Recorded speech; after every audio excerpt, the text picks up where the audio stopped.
Assalamualaikum warahmatullahi wabarakatuh. Saya Minda Cahaya Islam, NIM 2017-180, kelas pidana 2, G. Di sini saya akan menjelaskan mengenai penggelapan dan penipuan, yang dimana penggelapan diatur dalam pasal 372 KUHP yaitu yang termasuk adalah perbuatan mengambil barang milik orang lain sebagian atau seluruhnya, dimana penguasaan atau barang itu sudah ada pada pelaku, tapi penguasaan itu terjadi secara sah. Misalnya penguasaan suatu barang oleh pelaku terjadi karena pemilikannya menitipkan barang tersebut, atau penguasaan barang oleh pelaku terjadi karena tugas atau jabatannya. Misalnya petugas menitipkan barang. Tujuan dari penggelapan adalah memiliki barang atau uang yang ada dalam penguasaannya, yang mana barang atau uang tersebut pada dasarnya adalah milik orang lain. Selanjutnya saya menjelaskan mengenai penipuan. Diatur dalam pasal 378 KUHP, yaitu dengan maksud untuk menguntungkan diri sendiri atau orang lain secara melawan hukum dengan memakai nama palsu atau martabat palsu dengan tipu muslihat ataupun rangkaian kebohongan, menggerakkan orang lain untuk menyerahkan barang sesuatu kepadanya, atau supaya memberi hutang maupun menghapuskan piutang. Baik, saya melanjutkan, yang dimana saya akan menjelaskan mengenai merusakkan barang dan menghilangkan orang lain. Nah, di sini ada pasal 406 KUHP, yang dimana barang siapa dengan sengaja dan melawan hukum menghancurkan, merusak, membikin tak dipakai untuk menghilangkan barang, sesuatu yang seluruhnya atau sebagian milik orang lain, diancam dengan pidana penjara paling lama 2 tahun 8 bulan atau pidana denda paling banyak Rp4.500. Poin kedua yaitu dijatuhkan pidana yang sama terhadap dengan sengaja, dengan melawan hukum, membunuh, merusakkan, membikin tak dapat digunakan atau menghilangkan hewan yang seluruhnya atau sebagian milik orang lain. Nah, di sini ada beberapa unsur pasal 406 ayat 1 KUHP, di mana barang siapa dengan sengaja dan melawan hukum melakukan perbuatan menghancurkan, merusak, membuat tidak dapat dipakai atau menghilangkan barang sesuatu, yang selanjutnya barang tersebut seluruhnya atau sebagian adalah milik orang lain. Nah, sementara ayat 2 itu barang siapa dengan sengaja dan melawan hukum membunuh, merusak, membikin tak dapat digunakan atau menghilangkan hewan tersebut seluruhnya atau sebagian adalah milik orang lain. Nah, terus ada juga dalam buku R. Soesilo, dalam buku Kitab Undang-Undang Hukum Pidana, serta komentar-komentarnya lengkap dalam pasal demi pasal, halaman 279, terkait pasal 406 KUHP ini menjelaskan bahwa terdakwa telah membinasakan, merusak, membuat sehingga tidak dapat dipakai lagi atau menghilangkan sesuatu barang. Selanjutnya bahwa pembinasaan dan sebagainya itu harus dilakukan dengan sengaja dan dengan melawan hak. Selanjutnya itu bahwa barang itu harus sama sekali atau sebagian kepunyaan orang lain. Selanjutnya saya menjelaskan mengenai pemalsuan, yang dimana di sini itu ada mengenai pemalsuan surat ya, yang terdapat dalam pasal 263 Kitab Undang-Undang Hukum Pidana KUHP, yang berbunyi itu ada beberapa poin. Yang pertama itu barang siapa membuat surat palsu atau memalsukan surat yang dapat menimbulkan suatu hak perikatan atau pembebasan hutang, atau yang diperuntukkan sebagai bukti daripada suatu hal dengan maksud untuk memakai atau menyuruh orang lain memakai surat tersebut seolah-olah isinya benar dan tidak palsu, diancam jika pemakaian tersebut dapat menimbulkan kerugian karena pemalsuan surat dengan pidana penjara paling lama 6 tahun. Selanjutnya diancam dengan pidana yang sama barang siapa dengan sengaja memakai surat palsu atau yang dipalsukan seolah-olah sejati jika pemakaian surat itu dapat menimbulkan kerugian.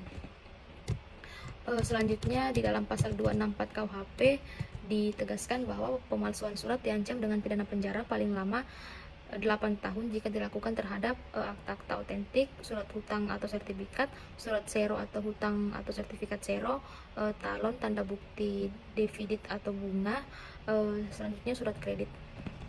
Nah, itu diancam dengan pidana yang sama seperti itu. Barang siapa dengan sengaja memakai surat tersebut dalam ayat pertama yang isinya tidak sejati atau yang dipalsukan seolah-olah benar dan tidak palsu jika pemalsuan surat itu dapat menimbulkan kerugian. Assalamualaikum warahmatullahi wabarakatuh. Perkenalkan, nama saya Ahdiani Nova Hidayati, NIM 2017-157 dari kelas Hukum Pidana G. Di sini saya akan menjelaskan sedikit tentang tindak pidana pencurian, penodaan, pemerasan, dan pengancaman. Yang pertama langsung saja tentang pencurian, yaitu pengertian pencurian dalam kamus hukum memang tidak tertulis dan dipaparkan secara jelas. Namun, dalam kamus hukum menerangkan arti dari kata pencurian, yaitu mengambil barang milik orang lain tanpa izin atau dengan cara yang tidak sah dengan maksud untuk memiliki secara melawan hukum. Pencurian yang disebutkan dalam pasal 362 KUHP adalah pencurian biasa atau pencurian dalam bentuk yang pokok, yang ancamannya maksimal 5 tahun penjara. Kemudian kategori selanjutnya adalah pencurian dengan pemberatan, yaitu terdapat dalam pasal 363 ayat 1, karena di dalamnya terdapat faktor yang memberatkan ketika pencurian tersebut dilakukan, seperti waktu ada kebakaran, letusan banjir, gempa bumi, gunung meletus, dan lain-lain, yang menunjukkan bahwa pada peristiwa-peristiwa atau keadaan-keadaan seperti itu, terjadi kepanikan dan kekacauan, sehingga memudahkan pelaku pencurian untuk melakukan aksinya. Unsur-unsur dalam pasal 362 KUHP yaitu ada unsur objektif, yang pertama itu mengambil.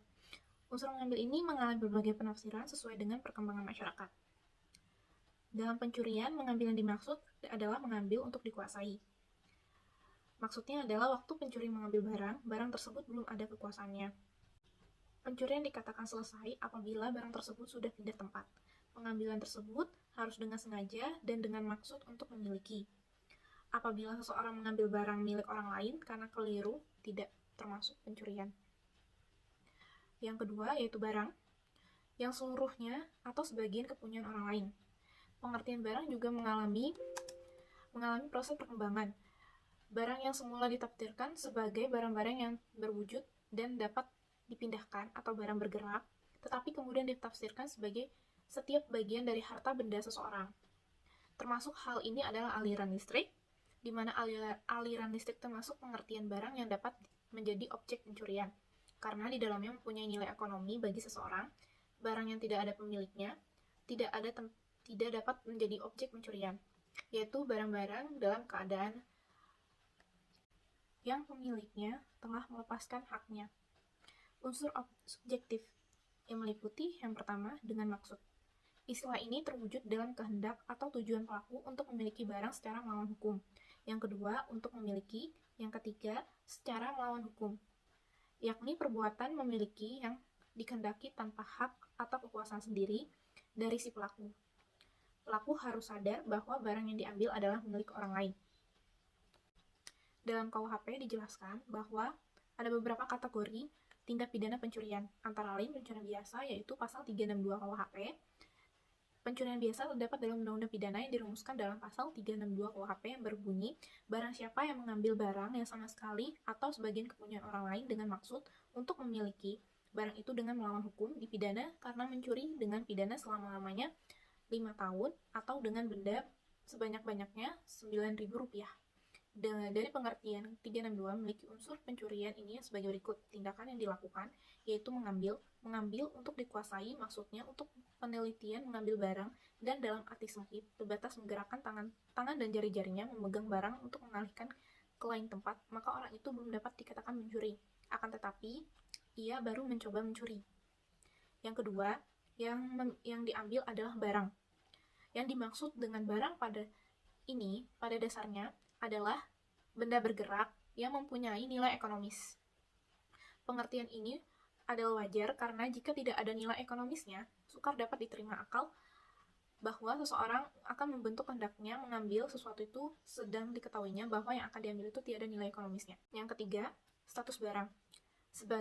Sebagian atau seluruhnya menjadi milik orang lain. Barang yang dicuri itu sebagian atau seluruhnya harus milik orang lain. Misalnya, 2 orang memiliki barang bersamaan sebuah sepeda itu, dengan maksud untuk dimiliki sendiri, walaupun sebagian barang itu miliknya sendiri. Namun, ia dapat dituntut juga dengan pasal ini. Yang keempat, tujuan perbuatan itu adalah dengan maksud untuk memiliki barang itu dengan melawan hukum atau melawan hak. Maksudnya, memiliki adalah melakukan perbuatan apa saja terhadap barang itu seperti halnya seorang pemilik. Apakah itu akan dijual, dirubah bentuknya, diberikan sebagai hadiah kepada orang lain, atau semata-mata tergantung pada kemauannya. Jenis yang kedua yaitu pencurian dalam pemberatan. Dinamakan juga pencurian dikualifikasi dengan ancaman hukuman yang lebih berat jika dibandingkan dengan pencurian biasa. Sesuai dengan pasal 363 KUHP ayat 1 dipidana dengan penjara selama-lamanya 7 tahun. Seperti pencurian ternak, pencurian dengan pemberatan ini dalam doktrin sering disebut dengan pencurian dengan kualifikasi yang telah diatur oleh undang-undang dalam pasal 363 KUHP, yaitu pencurian biasa yang disertai dengan keadaan-keadaan atau kondisi-kondisi tertentu seperti pencurian ternak, pencurian dilakukan pada waktu terjadi bencana, dilakukan pada malam hari dalam keadaan rumah tertutup yang ada di rumah, dilakukan 2 orang atau lebih dengan bekerja sama, dilakukan dengan membongkar atau memecah untuk mengambil barang yang ada di dalamnya. Dan ini ada juga pencurian ringan. Pencurian ringan adalah pencurian yang dalam bentuk pokok hanya saja barang yang dicuri tidak lebih dari 250.000. Yang penting diperhatikan pada pencurian ini adalah walau harga yang dicuri tidak lebih dari 250.000, namun pencurian yang dilakukan dalam sebuah rumah atau perkarangan yang tertutup yang ada dalam rumah. Dan ini tidak bisa disebut dengan pencurian ringan. Pencurian ringan dijelaskan dalam pasal 364 KUHP yang bunyinya perbuatan yang diterangkan dalam pasal 363 nomor 5 asal saja tidak dilakukan dalam sebuah rumah atau dalam perkarangan yang tertutup yang ada di rumahnya. Dan jika harga barang yang dicuri itu tidak lebih dari 250.000 dipidana karena pencurian ringan dengan pidana penjara selama-lamanya 3 bulan atau sebanyak-banyaknya Rp900. Sesuai jenis perinciannya, maka pada pencurian ringan, hukuman penjaranya juga lebih ringan dibanding jenis pencurian lain. Seperti yang diketahui bahwa pencurian ringan diancam dengan hukuman penjara selama-lamanya 3 bulan atau denda sebanyak-banyaknya Rp900.000. Terus ada juga dengan pencurian dengan kekerasan. Jadi seseorang dapat dinyatakan terbukti telah melakukan tindak pidana pencurian. Orang tersebut harus terbukti telah memenuhi semua unsur dari tindak pidana pencurian terdapat di dalam rumusan pasal 362 KUHP. Walaupun pembentuk undang-undang tidak menyatakan secara tegas bahwa tindak pidana pencurian seperti yang dimaksud dalam pasal 362 KUHP harus dilakukan dengan sengaja, tetapi tidak dapat disangkal kebenarannya bahwa tindak pidana pencurian tersebut harus dilakukan dengan sengaja, yakni karena undang-undang pidana yang berlaku tidak mengenal lembaga tindak pidana pencurian yang dilakukan dengan tidak sengaja. Selanjutnya tentang penadahan.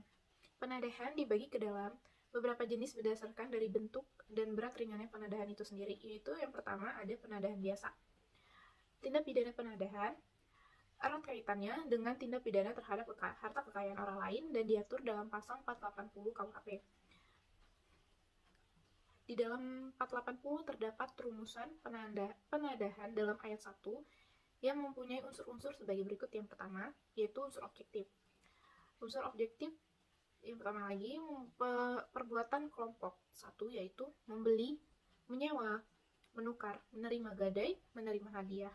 Atau yang kelompok 2, untuk menarik keuntungan dari menjual, menyewakan, menukar, menggadaikan, mengangkat, menyimpan, dan menyembunyikan. Objeknya yaitu suatu benda yang diperoleh dari suatu kejadian. Unsur-unsur subjektifnya yang diketahui dan yang sepatutnya dapat diduga bahwa benda tersebut didapat dari sebuah kejahatan.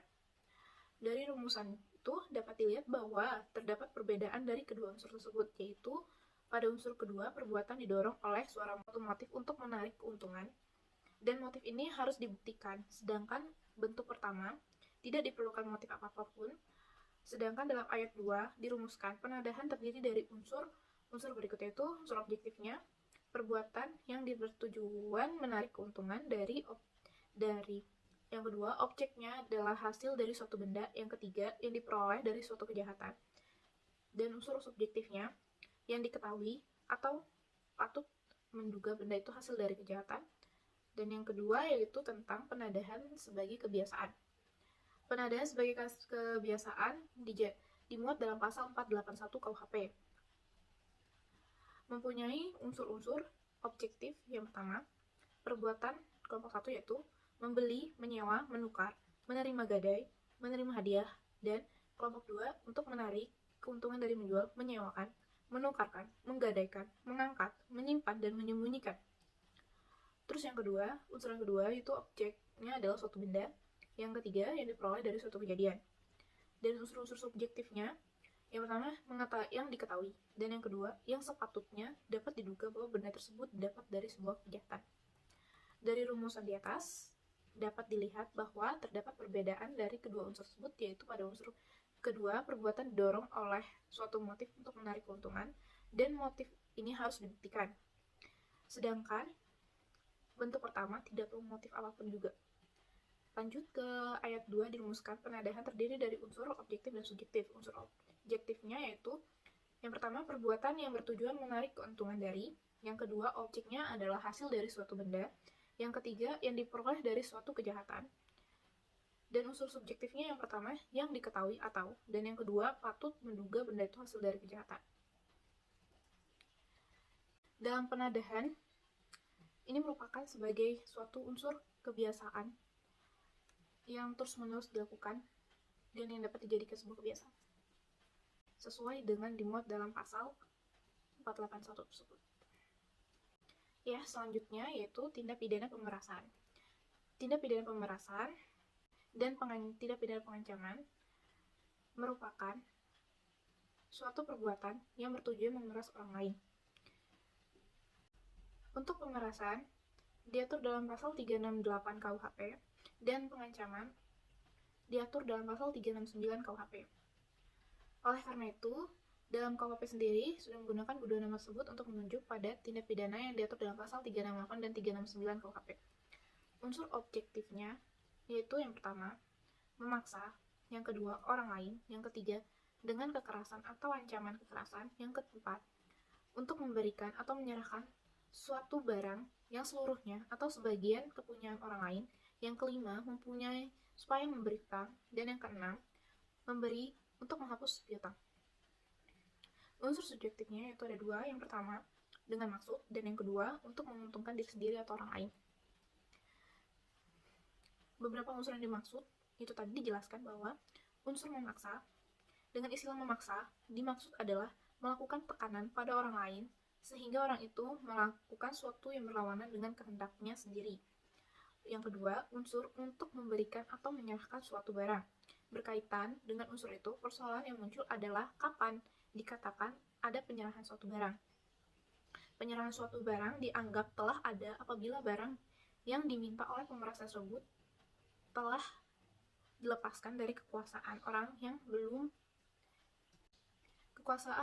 yang diperas tanpa melihat apakah benar barang tersebut sudah benar dikuasai oleh orang yang memeras atau belum. Pemerasan dianggap telah terjadi apabila orang yang diperas itu telah menyerahkan barang atau benda yang dimaksud si pemeras sebagai akibat pemerasan terhadap dirinya. Penyerahan barang tersebut tidak harus dilakukan sendiri oleh orang yang diperas kepada pemeras. Penyerahan barang tersebut dapat saja terjadi dan dilakukan oleh orang lain selain dari orang yang diperas. Yang ketiga, unsur ketiga, yaitu memberi hutang. Berkaitan dengan pengertian memberi hutang, dalam pasal ini perlu dikiranya mendapat pemahaman yang benar. Memberikan hutang ini mempunyai pengertian bahwa si pemeras memaksa orang yang diperas untuk membuat suatu perikatan atau suatu perjanjian yang menyebabkan orang yang diperas harus membayar sejumlah uang tertentu. Jadi yang dimaksud dengan memberi hutang dalam hal ini bukanlah berarti dimaksudkan untuk mendapatkan uang pinjaman dari orang yang diperas, tetapi untuk membuat suatu perikatan yang berakibat timbulnya kewajiban bagi orang yang diperas untuk membayar sejumlah uang kepada pemeras atau orang lain yang dikehendaki. Yang keempat, unsur untuk menghapus hutang. Dengan menghapus piutang, yang dimaksud adalah menghapus atau meniadakan perikatan yang sudah ada dari orang yang diperas kepada pemeras atau orang tertentu yang dikehendaki oleh pemeras. Dan unsur yang kelima, untuk menguntungkan diri sendiri atau orang lain. Yang dimaksud dengan menguntungkan diri sendiri atau orang lain adalah menambah baik bagi dirinya sendiri maupun bagi orang lain dari kekayaan semula. Menambahkan kekayaan di sini tidak perlu benar-benar telah terjadi, tetapi cukup apabila dapat dibuktikan bahwa maksud pelaku adalah untuk menguntungkan diri sendiri atau orang lain.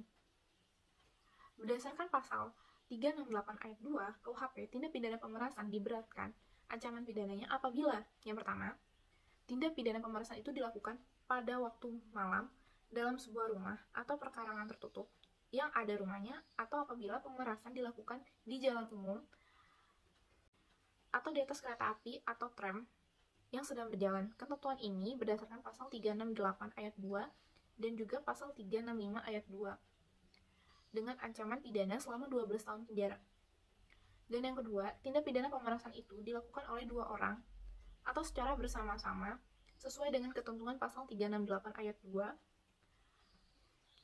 Junto pasal 368 ayat 2 KUHP dengan ancaman pidana 12 tahun penjara.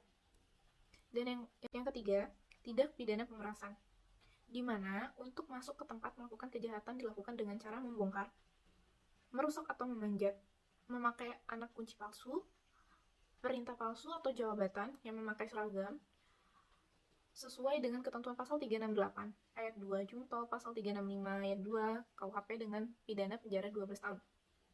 Dan yang keempat, tindak pidana pemerasan itu mengakibatkan terjadinya luka berat. Berarti diatur dalam pasal 368 ayat 2 Junto pasal 365 ayat 2 KUHP ancaman pidana sama dengan yang ada, yaitu 12 tahun. Yang kelima, tindak pidana pemerasan itu mengakibatkan matinya orang. Diatur dalam ketentuan pasal 368 ayat 2 Junto pasal 365 ayat 3 KUHP dengan ancaman pidana yang lebih berat, yaitu 15 tahun penjara. Dan yang terakhir, tindak pidana pemerasan tersebut telah menimbulkan luka berat atau kematian serta dilakukan oleh dua orang atau lebih secara bersama-sama dengan disertai hal-hal yang memberatkan sebagaimana yang diatur dalam pasal 365 ayat 1 dan ayat 2 KUHP berdasarkan pasal 368 ayat 2 Junto pasal 365 ayat 4 KUHP. Tindak pidana pemerasan ini diancam dengan pidana yang lebih berat lagi, yaitu dengan pidana mati atau seumur hidup atau pidana selama waktu tertentu paling lama 20 tahun penjara. Bentuk tindak pidana pemerasan yang kedua adalah pengancaman. Sebagaimana dikemukakan, tindak pidana yang diatur dalam pasal 368 dan 369 sama-sama merupakan pemerasan. Perbedaannya hanya terletak pada cara-cara yang digunakan dalam kedua tindak pidana itu. Tindak pidana dalam pasal 368 KUHP yang lazim disebut pemerasan menggunakan kekerasan atau ancaman kekerasan. Sedangkan tindak pidana dalam pasal 369 KUHP yang lazim disebut sebagai pengancaman menggunakan cara pencemaran nama baik lisan maupun tertulis. Ketentuan pasal 369 KUHP berbunyi ayat 1, barang siapa yang bermaksud untuk menguntungkan diri sendiri atau orang lain secara melawan hukum dengan ancaman pencemaran nama baik lisan maupun tulisan atau dengan ancaman akan membuka rahasia, memaksa seseorang supaya memberikan sesuatu, barang yang seluruhnya atau sebagian milik orang lain, atau supaya memberikan hutang atau menghapus piutang, diancam dengan pidana paling lama 4 tahun. Dan ayat 2, kejahatan ini tidak dituntut kecuali atas pengaduan orang terkena kejahatan. Unsur-unsurnya yaitu ada unsur objektif dan subjektif. Objektifnya yang pertama memaksa, yang kedua orang lain, yang ketiga dengan ancaman pencemaran baik lisan maupun tulisan, atau ancaman akan membuka rahasia. Yang keempat, supaya memberi hutang, dan yang kelima, menghapus piutang. Unsur subjektifnya yang meliputi yang pertama dengan maksud, dan yang kedua untuk menguntungkan diri sendiri atau orang lain. Sekian dari saya, kurang lebihnya saya mohon maaf jika ada kata-kata yang salah atau ada kurangnya. Saya benar-benar mohon maaf karena kita sama-sama belajar. Terima kasih. Assalamualaikum warahmatullahi wabarakatuh.